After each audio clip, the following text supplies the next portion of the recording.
Este,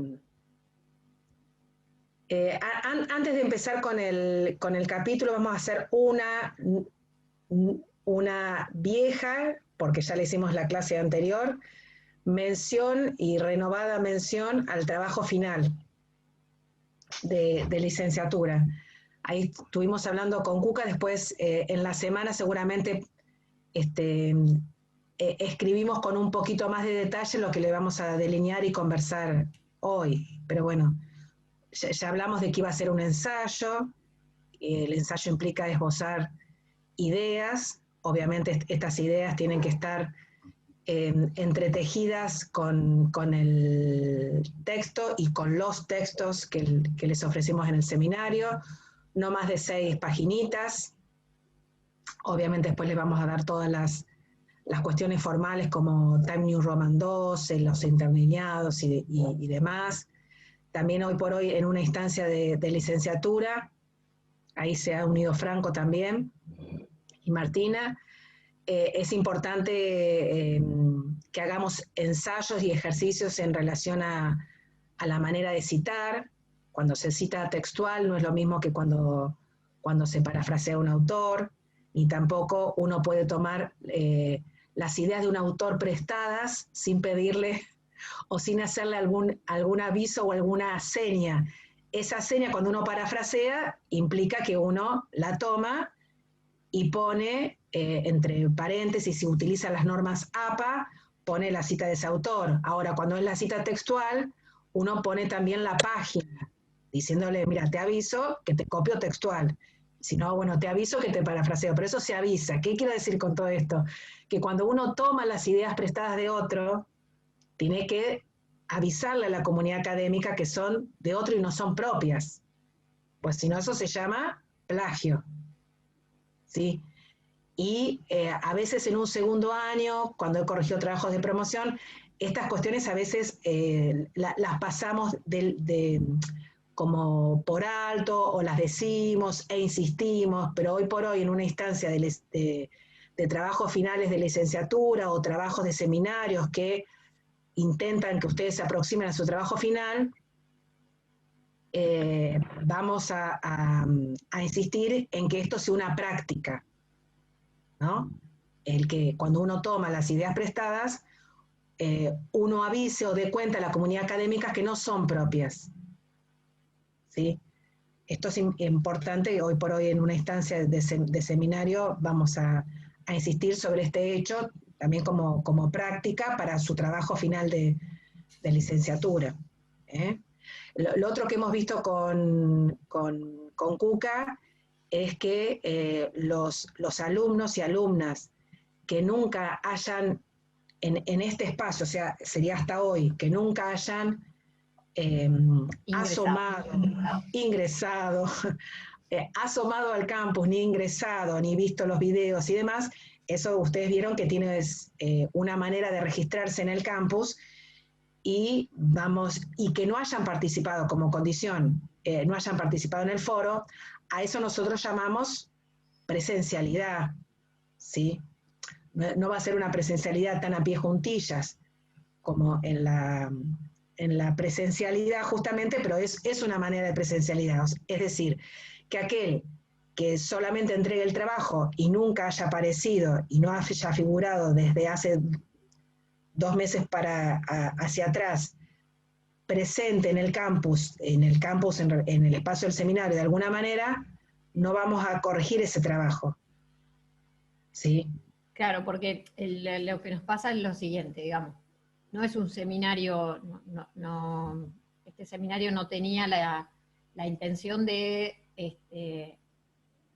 tener una modalidad libre, es decir, poner el texto y listo, que cada cual, o poner los temas y que cada cual haga lo que fuera. Tenía una modalidad de tipo presencial, virtual, digamos, ¿no? Había discusiones, los temas se iban hilvanando unos a otros, bueno, la idea era que tenía que cumplimentarse cierto trayecto de investigación.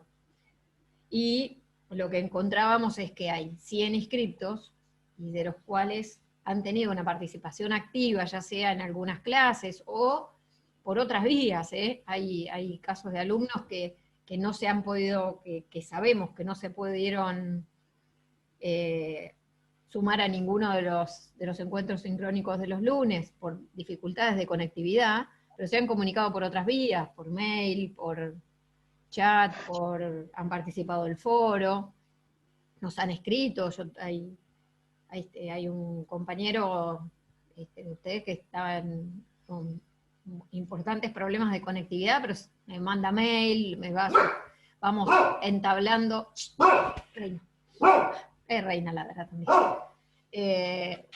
Ha tenido una participación diferente, pero ha estado participando de las actividades que se proponían. Entonces, de los 100, hay 30, digamos, con lo cual no nos parece justo que aparezcan después 100 trabajos para elaborar cuando el recorrido que hemos hecho con los 30 y cómo hemos armado este trayecto, bueno, lo van a ver al final en la sorpresa de lo que vamos a desarrollar todo hoy, lo que entendemos nosotros que es estudiar un tema, investigar un tema, problematizar un tema, ¿no? Es un camino recorrido. Y ese camino tiene ciertas particularidades que tiene que ver con esto, ¿no? Con recorrer ese camino juntos, en una ida y vuelta, con los tiempos de cada uno, pero con ciertos sentidos puestos ahí. Con lo cual, no es lo mismo que ir y leer el texto y, bueno, para eso hay otros seminarios, otros recorridos, otras propuestas. La propuesta esta tenía que ver con un camino recorrido en conjunto. No, tenía que ver justamente con deconstruir sentidos. Y eso implicaba un proceso. Entonces, bueno. Así que bueno. Bueno, y el primer, entonces después vamos a formalizar escrito así muy lindo, veremos si Cuca les pone hasta algún dibujito o algo.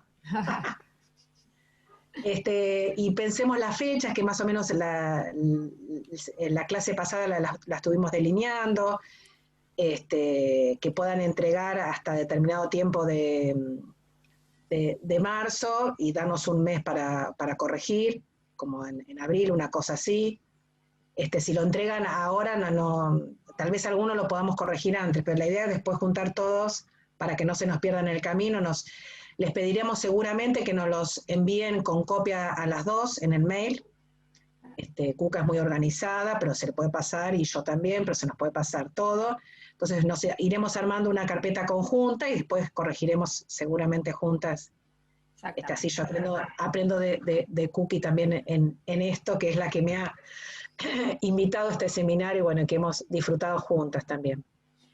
Sí, otra cosa, como decía recién Sole, ¿no? o Steffi, que digo, las tengo las dos acá arribita a la derecha, que están haciendo la licenciatura, son profes y están haciendo la licenciatura, tal vez este ensayo les sirva como un capítulo de su tesis, si es que, bueno, sé que el tema de Steffi anda por el lado del juego, así que va a ser mucho más sencillo, pero no sé Sole, o algún otro que esté haciéndolo para la licenciatura, que esto les pueda servir como ejercicio de escritura de un capítulo de su tesina, o de, bueno, cómo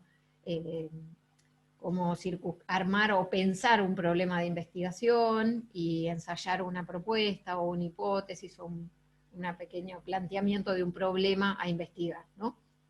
En ese sentido, ojalá les sirva este ejercicio de ensayo como entrenamiento para su tesina, ¿no? Así que bueno. Bueno, ¿arrancamos con el tema, Ceci, o algo más? Maravilloso. Yo cada tanto, te voy a ir como vamos a empezar con el reloj de nuestro querido Cortázar, cada tanto te voy a poner un clic, sí, porque ustedes vieron que te tiene un miedo, Cecilia, hoy tremendo. No, es un placer escuchar la Cuca, pero bueno, el problema que tenemos, justamente hoy vamos a hablar del tiempo, el problema que tenemos es el tiempo. Sí. Y Cuca así... ¿Cualquier cosa? No, ahí está. Chiquitita como es, no tiene, tiene muchas palabras en su interior. Eso quiere decir que me voy por las ramas, pero bueno. No, no, no, no, no, no. Hay capeletinis ahí.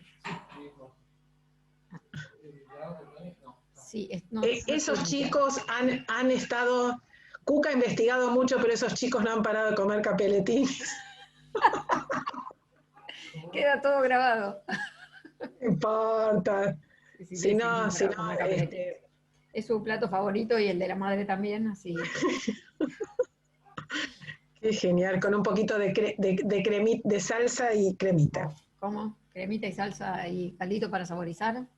Estamos un lujo. Sí, ahí Bueno, saluda entonces, Julián a todos. ay, hola Juli.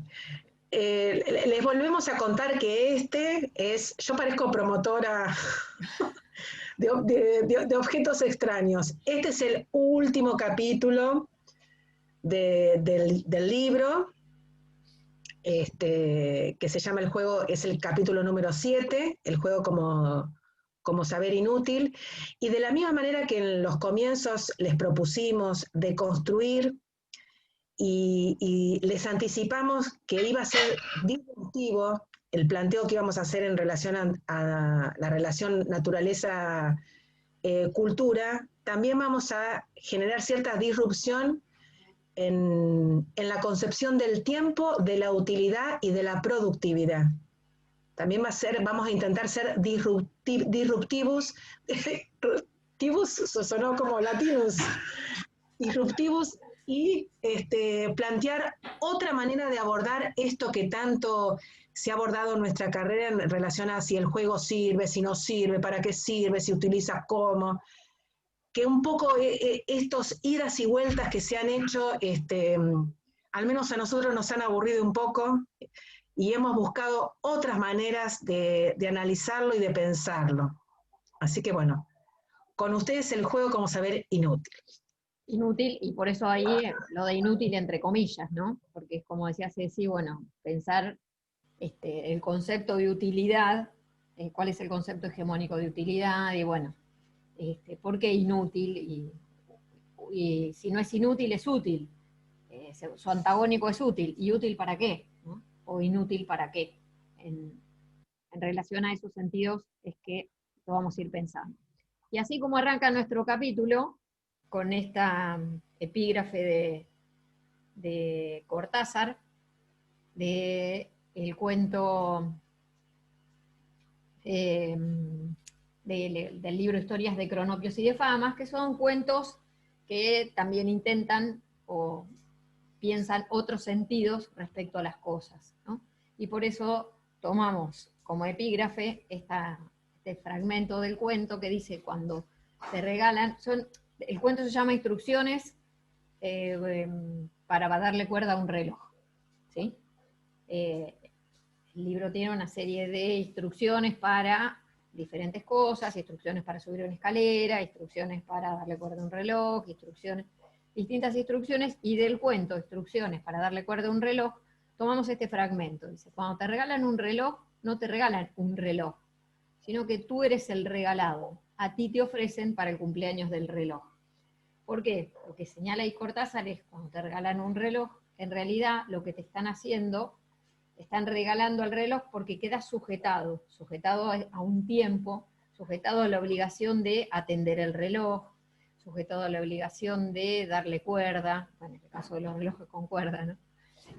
Sujetado a fijarte a si es, qué hora es, cuánto te falta, qué es lo que viene a continuación, ¿no? Sujetarte un tiempo otro, no tu tiempo, sino el tiempo del reloj, ese tiempo que es un tiempo productivo, un tiempo de la eficiencia, un tiempo del rendimiento, bueno, a otro tipo de tiempo. Por eso es que Cortázar plantea ahí que no te están regalando un reloj para tu cumpleaños, sino que vos estás siendo regalado a ese tiempo hegemónico, digamos, ¿no? Y acá les trajimos, cuando nosotros en todo este proceso de investigación y los distintos, recuerdan que el libro, la construcción de la teoría del juego, viene de un proceso de más de 10 años de investigación en juego, ¿no? Bueno, en todo ese proceso que inició en el 2008, sobre el juego de la educación física, los sentidos de las prácticas, la perspectiva de los actores, de los profesores. En uno de ellos hicimos una breve genealogía del juego en la educación física, y ahí encontrábamos que aparecía tanto en los textos como en los discursos curriculares, como en los decires de profesores, directivos, en todo el ambiente escolar, distintas acepciones para el juego, ¿no? Encontrábamos que el juego se tomaba como un pasatiempo, algo de esto lo vimos cuando vimos el recorrido del juego en la educación, como una descarga de energía, ¿sí? Como un momento, pero no solo aparecía en el texto de, por ejemplo, juego como descarga de energía de Spencer, ¿no? Que dice que el juego es una forma de descarga de energía, sino también en los decires de los docentes, ¿no? Pues la maestra, el profe que decía, bueno, cuando la maestra me dice, andá y cansalos en el patio para que después vengan al aula y estén tranquilos. Entonces el juego, se tomaba el juego también como un momento de descarga de energía. El juego como un agente de la educación física, ¿sí? Como un medio para buscar otras consecuencias. El juego como medio, ¿sí? Y el juego también como algo esencial, ¿no? Como parte de lo que vimos en el debate naturaleza-cultura, ¿no? Entonces, en el discurso pedagógico circulan todos estos sentidos, que es en parte también lo que nos comentaba hoy Ceci, bueno, los sentidos hegemónicos, vamos a plantearles salir un poco de ahí e ir hacia la construcción de otros sentidos. Específicamente en los diseños curriculares aparece el juego como un campo de conocimiento. ¿Un campo de conocimiento para qué? ¿Para el propio juego? No, como un campo de conocimiento para descubrir otros valores, ¿sí? Otros saberes, otras cuestiones respecto del juego, ¿no? El juego como medio para, ¿sí? Ahí el juego es útil, ¿para qué? Como medio para aprender tales o cuales otros saberes o contenidos, para aprender matemática, para aprender ciencias naturales, y dentro mismo del campo de la educación física, el juego como medio para, vamos a hacer este juego de pase y recepción, para practicar y aprender a pasar y recibir, así después cuando vamos a jugar al handball, nos sale el pase y la recepción, ¿no? El juego como el espacio del juego escolar, ¿no? Como un aspecto fuerte, ¿no? El juego como derecho, ¿sí? Como medio para ejercitar, o no juego como derecho necesariamente como el derecho a jugar, ¿sí? Sino como medio de esparcimiento, de libertad. El juego como experiencia, ¿sí? Lograr situaciones de juego para vivenciar o experimentar. El juego como creación o juego como diversión, ¿no? Distintas acepciones o cuestiones que aparecen respecto del juego. Entonces ahí lo que nosotros encontramos, sobre todo en los primeros proyectos, es este concepto de dispositivo. O sea, el juego aparece, no por el juego mismo, sino muchas veces a través de como dispositivo para, o relacionado o enlazado con otras intencionalidades, con otras perspectivas, con otras visiones. ¿Qué entendemos como dispositivo? Dispositivo en el sentido en que lo plantea Foucault, ¿no? Como una red de relaciones que se pueden establecer entre elementos heterogéneos, es decir, entre discursos, instituciones, arquitectura, reglamentos, leyes, medidas administrativas, enunciados científicos, proposiciones filosóficas, morales, filantrópicas. ¿Sí? Es un entretejido entre lo dicho y lo no dicho. Un montón de cosas que suceden ahí que dan cuenta de ciertos discursos y formas de prácticas que se ven en el ámbito de lo escolar. El juego a través de estos dispositivos, lo encontramos enunciado en estos tres dispositivos. Sí, Ceci, vas a decir algo. Sí, no, que en relación a esto, esto lo analizamos hace mucho tiempo, ahora estamos volviendo a estos dispositivos que son realmente el tema que nos cansamos un poco de estos temas, pero son muy útiles en tanto, y les comparto una imagen que a mí me ayudó para entender todos estos conceptos que son como abstractos y nos cuesta como pensarlos. En líneas generales, cuando uno piensa el juego, todos, hasta el común sentido de la gente y de nosotros mismos como profes, como estudiantes en la carrera de educación física, convenimos en pensar que el juego es algo importante, ¿no? Podemos decir, todos pensamos que el juego es algo importante y nadie nos discute. Ahora, cuando tenemos que dar cuenta de esa importancia, siempre ponemos excusas o nos tenemos que recostar o utilizar algún bastón que permita darle fuerza y entidad e identidad al juego.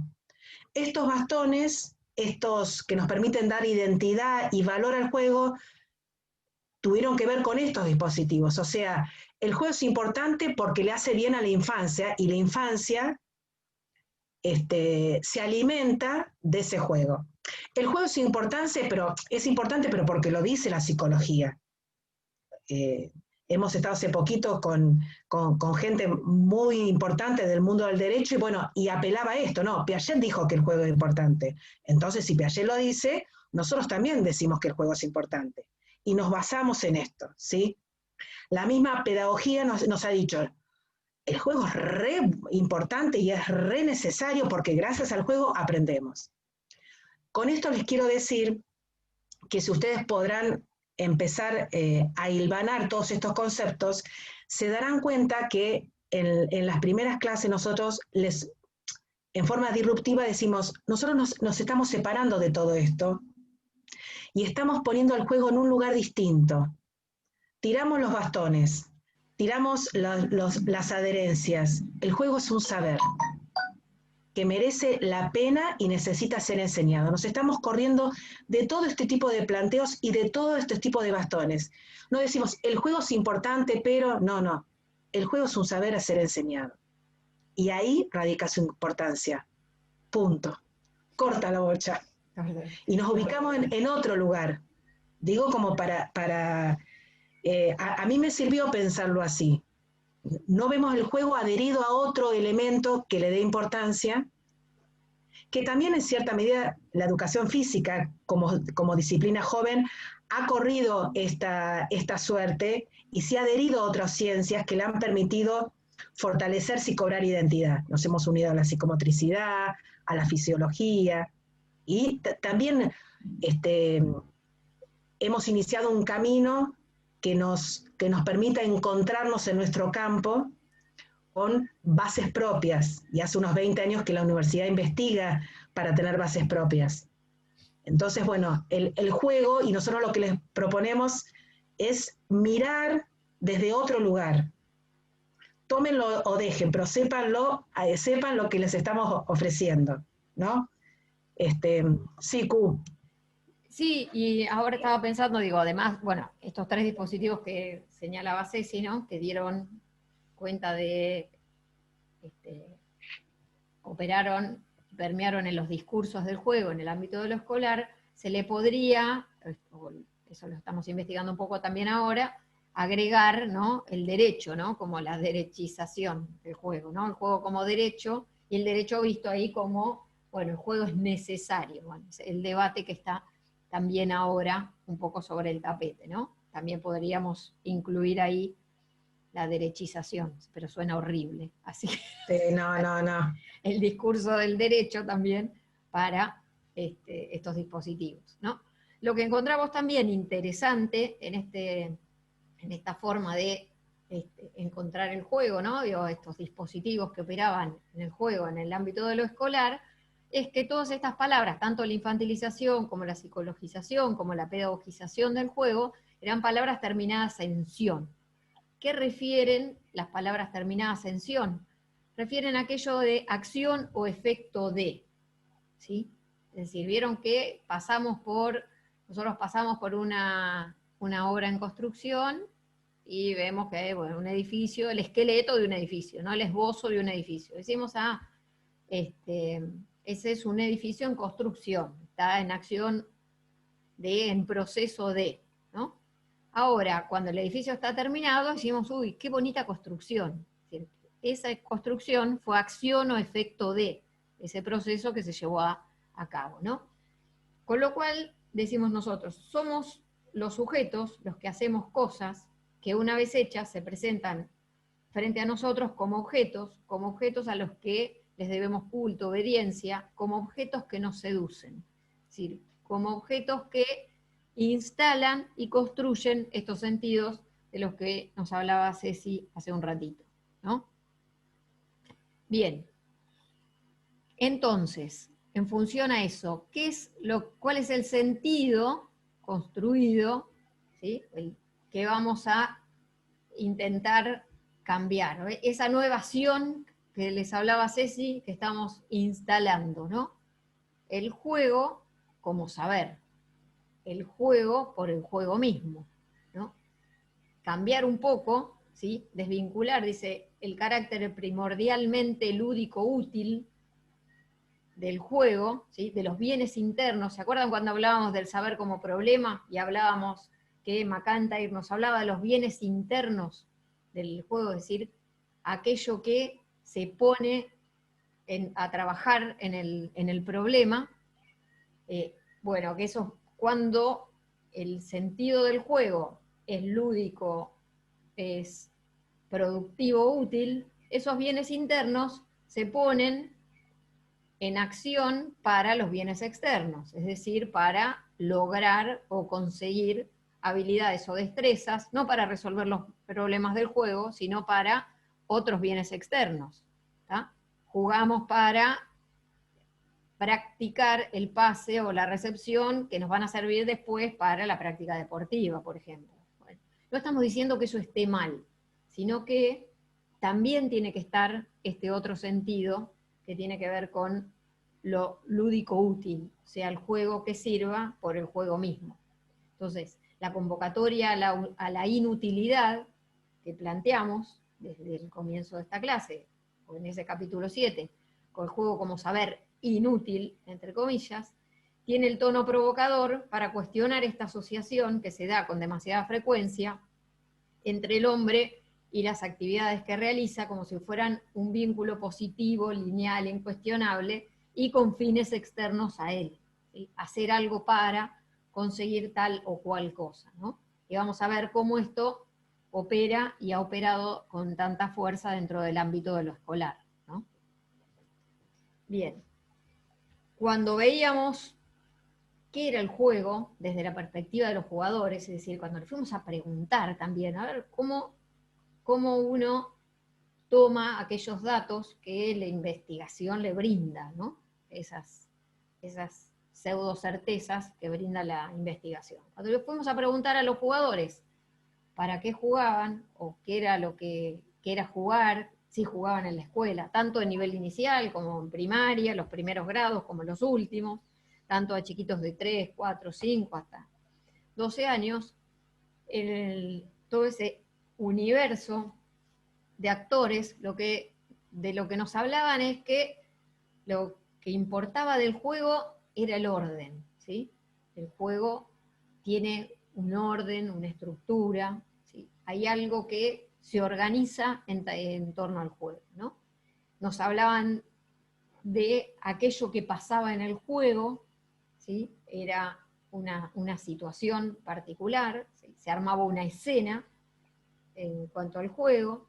El juego es alegría y diversión, como decían los niños también, y los jóvenes a los cuales les preguntamos. El juego tiene que ver con algo alegre, divertido, ¿sí?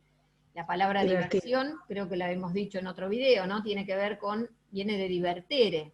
Divertere es un término que se utilizaba mucho en la estrategia de la guerra para hacerle creer, ¿sí? Verter en otro lugar que no sea en el cual estoy. Es decir, hacerle creer al enemigo que voy a ir por este lado cuando en realidad voy a hacer por el otro lado, ¿sí? Verter en otro lado. El juego tiene que ver con un tiempo, ¿sí? Los niños sobre todo decían eso, bueno, para jugar necesitas tiempo, a veces en la escuela no tengo tiempo para jugar, el jugar tiene que ver con cierto espacio, la conformación de cierto espacio, ¿no? Con un lugar específico, y el juego tiene que ver con una experiencia, ¿sí? Con sumergirme en esa escena, con alegría, diversión, cierto tiempo, un cierto espacio, con cierto orden, que me permita transcurrir una experiencia, ¿no? Todos sentidos que se ponían en juego ahí. Con lo cual, nosotros, ¿qué vamos a decir? Ah, bueno, ¿el juego es todo esto? No, bueno, ¿cómo se construye estos sentidos? ¿Qué es lo que nos lleva a, o los lleva a los niños, entrevistados y interrogados, cuestionados, puestos ahí, a dar sus verdades respecto del juego? ¿Qué es lo que lleva a constituir todos estos sentidos del juego, ¿no? Y cómo son los que operan. Y ahí vimos, o empezamos a pensar en este sentido el sentido hegemónico de utilidad, ¿sí? ¿Por qué aparece tanto en los diseños curriculares, en los decires, se cuelan estos sentidos, en los dispositivos, ¿no? En todos estos ámbitos se van como tejiendo todos estos sentidos de utilidades hegemónicas, ¿no? ¿Por qué? Porque los modelos de aprovechamiento y uso racional del tiempo se constituyen en los valores dominantes, ¿sí? Bueno, tenés que hacer esto vas a la escuela para forjar tu futuro, ¿sí? Vas a este reloj que citaba Cortázar, que nos regalan para que ese tiempo sea altamente aprovechado, ¿no? El tiempo se nos aparece como una especie de cadena de montaje donde nos vamos edificando a nosotros mismos como producto. Vas aprendiendo cosas en función de, o en función a... Ah, queda menos de un minuto, ¿eh? Se corta Sí. y volvemos a entrar, así cerramos esto. ¿No? El tiempo así siempre se nos aparece en un sentido de utilidad hegemónica. El juego, no siendo ajeno como una práctica social al contexto de la época, está atravesado en el ámbito escolar por esta lógica del utilitarismo, del rendimiento, de aprovechar el tiempo y para ese fin utilitario que ya está determinado, prefijado, establecido, normatizado, ¿sí? Sobre todo en las concepciones didácticas más fuertes y más tradicionales. ¿tá? Los caminos ya están señalados, yo ya tengo hacia dónde quiero ir prefijado, y la didáctica muchas veces aparece como una metodología sin